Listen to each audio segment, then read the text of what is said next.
Welcome to Beyond the Headlines on the WMBD Plus app, where we break down today's local news stories with our very own reporters. I'm Cameron Main. And I'm Jack Bozikis. Today we'll be discussing an update on the New Hope apartments in downtown Peoria. Then we'll get an update on construction in downtown Bloomington.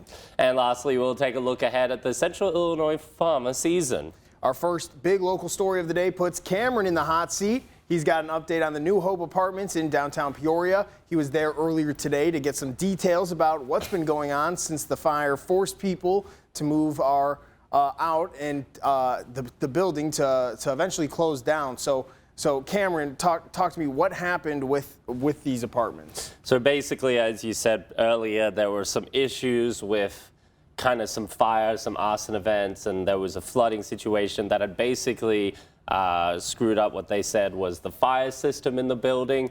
And so then because of that, the building was no longer up to code. It wasn't safe anymore for people to stay in there.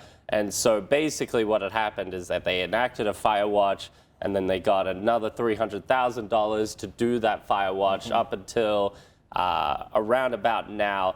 This was the end of the fire watch. This was the set time for the New Hope apartments to close, pretty much for as long as we know. You know, there is some things up in the air for its existence, but for now, we were there watching it getting boarded up. You know, we were seeing the nails being put into the building. And so basically it was, for a lot of people, you know, there was advance notice. You know, they were able to figure out a place to stay, and they were slowly helping people get out.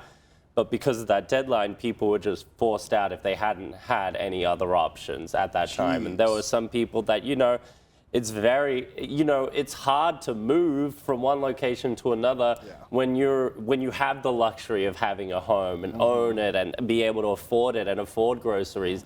These are people that are, you know, at the brink of survival here. They're worrying about how to feed themselves, how to get themselves out of this situation in more stable housing, how to really heal themselves, because a lot of these people, you know, they're going through all different stuff. And so for a few people, they were very overwhelmed in the moment to actually figure out a time to actually plan for new housing. So that was kind of the reality for a lot of people. They would just put back out onto the street. Wow, that's heavy. That's a lot. Yeah. I mean, and you kind of already answered it, but can you reiterate about what exactly is happening right now? I know there's been a lot of buildup. I mean, a couple months ago I covered something about them being forced out, and then they had this extension till March.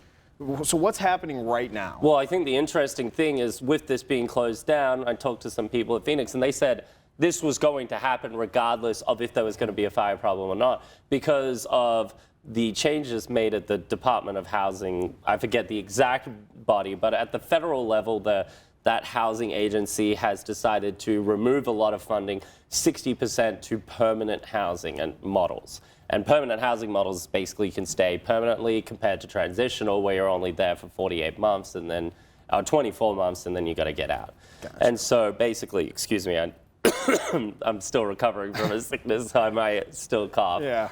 But basically what happened is they lost a lot of that funding. And so basically with that funding gone, this is kind of how they say it, the start of what's going to happen next. There's going to be a lot of places closing down, is what she said to me.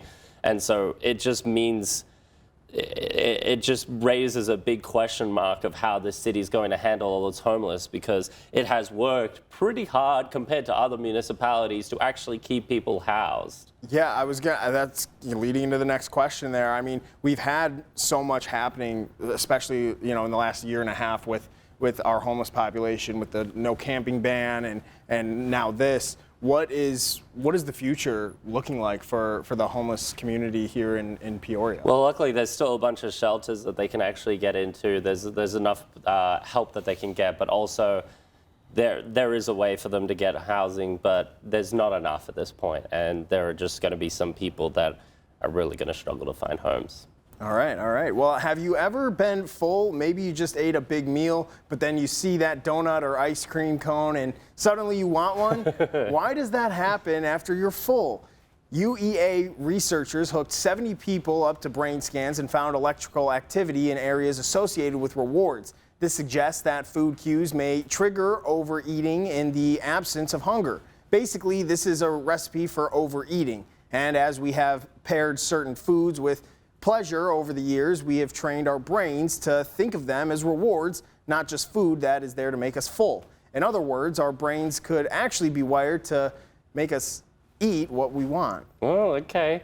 That makes a lot of sense because that definitely is me. And I think you do get some cravings, especially, but Absolutely. I do notice like if you get like a certain food out of your habit or your diet, then you no longer kind of stop craving it. You're right. And you're like, yeah, I want to actually eat this. And there's like there's so much study into like your microbiology basically, like because you have an ongoing ecosystem in your body. You know, obviously there's a lot of it is your own cells and your own body deciding it, but a lot of it is just like bacteria and the big bacteria that are actually wanting to live inside you and have that symbiotic relationship with you. So, yeah, you know, it's just that old adage, you don't have to be hungry to eat. Yeah, exactly. You know, especially with snacks, you know, you always want them. Totally, totally. All right, well, when we come back on Beyond the Headlines, we've got Austin Feeman live from the Twin Cities newsroom talking about an update on construction in downtown Bloomington. We'll be back.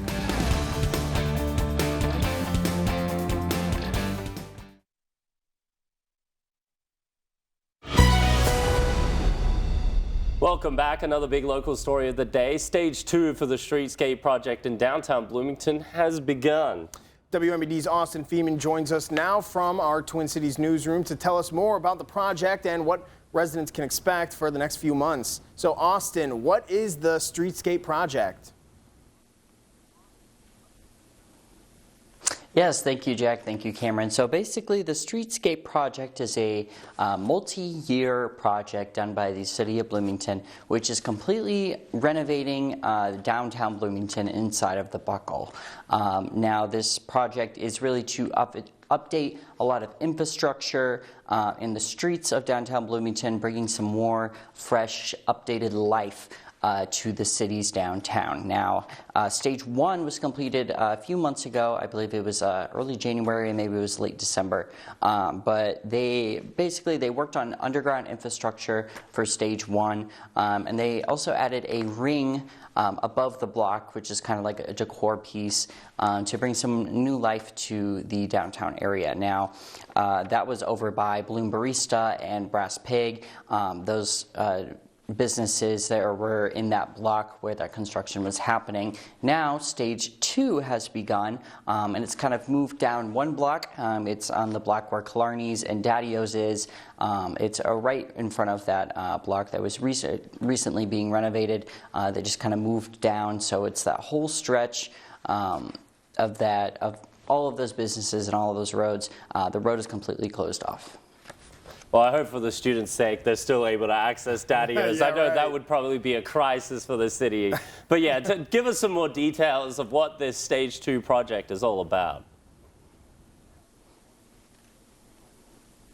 Yeah, so the stage 2 part of the project is basically the exact same thing as stage 1. It's working on a lot of underground infrastructure. They're going to widen the sidewalks for more outdoor dining, seating, and experiences and whatnot. But that's kind of the main focus of of all of these stages is really just infrastructure. You know, updating the infrastructure that's been under the ground for hundreds or so years. Give or take a few, but yeah, it's really just going to focus on infrastructure. It's going to add some more parking to downtown, which has obviously been a huge concern over the years. And yeah, so that's kind of what's going on with this phase or stage of the project. Yeah. So what can people expect when they are downtown? Are they expecting more cones? Are there some places they can't walk, can't drive? Give us the details. Yeah, of that. so people can expect to still be able to access, they can still access all of the businesses that are there on that block, including Daddy-O's, including Killarney's. So there won't be any riots from the students over the bars being closed or not being able to access them. So that's great. All of the businesses will stay open. The only thing that's really closed is the road. So you can't really drive through there right now. It's going to be closed off, but other than that, everything else should stay open. And yeah, so this stage of the project, it will go until about mid to late summer, and after that is completed, stage 3 will start, which is going to step another block down, and that will start in the fall and go into the winter. So a lot of things moving around for Bloomington. Sounds pretty interesting. I mean, I know it's really good that, cities are on top of their roads, because I remember listening to some Bloomington council meetings. They're like, we need to make sure that the roads are actually top shape. Right. So appreciate you, Austin, for breaking that down for us. Now, here's a story for our movie expert, Jack. A big shakeup in the media landscape. Netflix has dropped its $83 billion bid to acquire Warner Brothers Discovery. This clears the way for a deal with Paramount Skydance. Warner Brothers called Paramount Skydance's $31 a share offer superior. Warner Brothers owns CNN, HBO, and HGTV, while Paramount Skydance includes CBS News, Showtime, MTV, and Nickelodeon. Yeah, this is pretty big news. I know about a month ago, I was sitting right where you are with Brianna right here, and we were talking about Netflix acquiring Warner Bros. and HBO and all that, and what that could look like. And now it's going to be Paramount, so it's still very moving pieces. But this is going to be interesting. I think it's when we look back on last month, a lot of people were like, Warner Brothers movies need to be out in theaters and not on streaming. But nobody really has that same thought process with Paramount, even though they have a huge streaming service as well. Right. Are they going to fold in HBO Max into Paramount now? But I mean, you kind of have that brand name of HBO. When you think of high quality TV, especially older people with cable TV, you immediately think of HBO. Right. Yeah. So how do you balance that? It's going to be really interesting to see how this plays out, where this goes, and what it looks like. And I think it'll be pretty interesting because, one big problem I feel like everybody has with the streaming era is that you need so many different streaming apps to see all the different things you want. And I wonder if maybe this will actually require to have at least some stuff in one location. Yeah, we should all just go back to cable. Yeah. Just go back to all Back in one to cable. spot. Back to cable. All right, we've got one more local story for you. When we return on Beyond the Headlines, Jack will be in the hot seat to tell us how local farmers are feeling before planting season.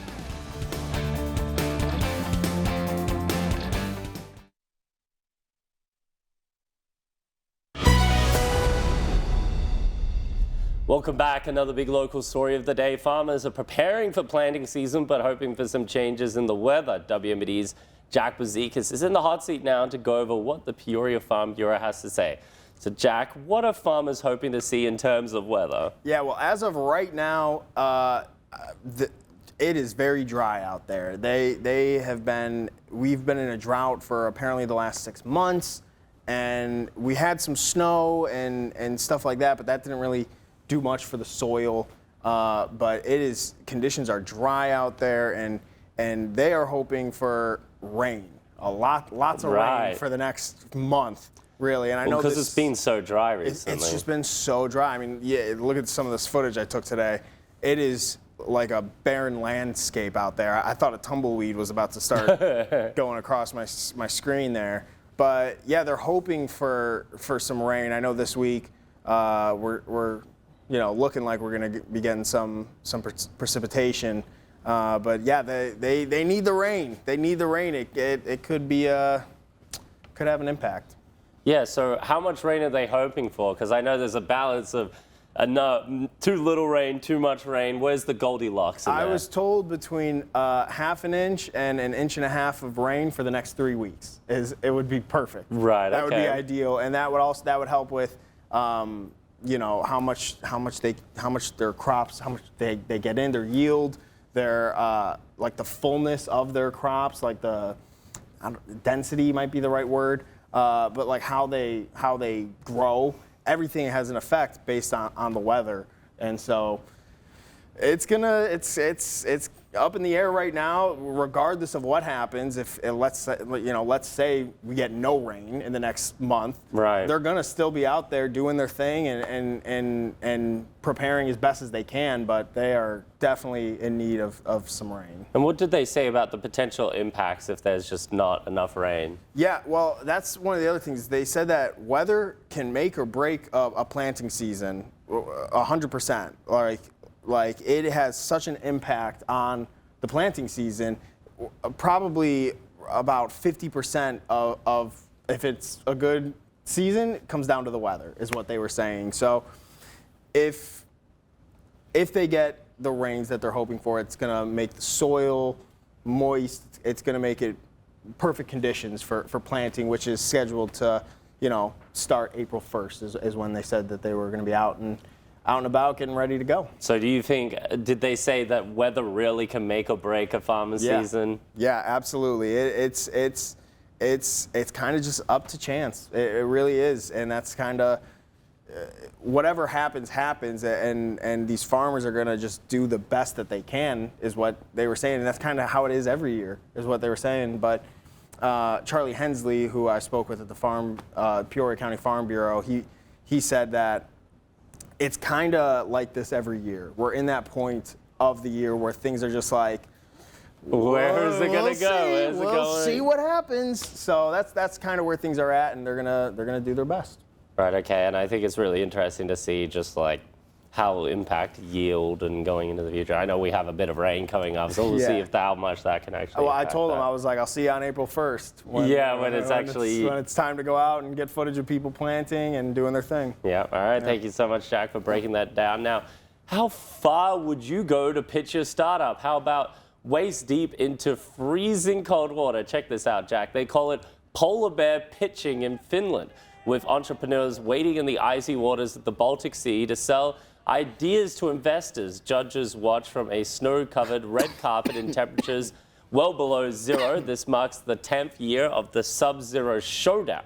The winner was a Swiss startup solving the problem of overheating in electronics. There has to be some irony in that choice. It's like Shark Tank, but with like a deadly like catch. Ice Tank. Yeah, Ice Tank. That's what it could be called, Ice Tank. No, yeah, I would probably. I do not enjoy stuff like that at all, like especially for like a polar plunge.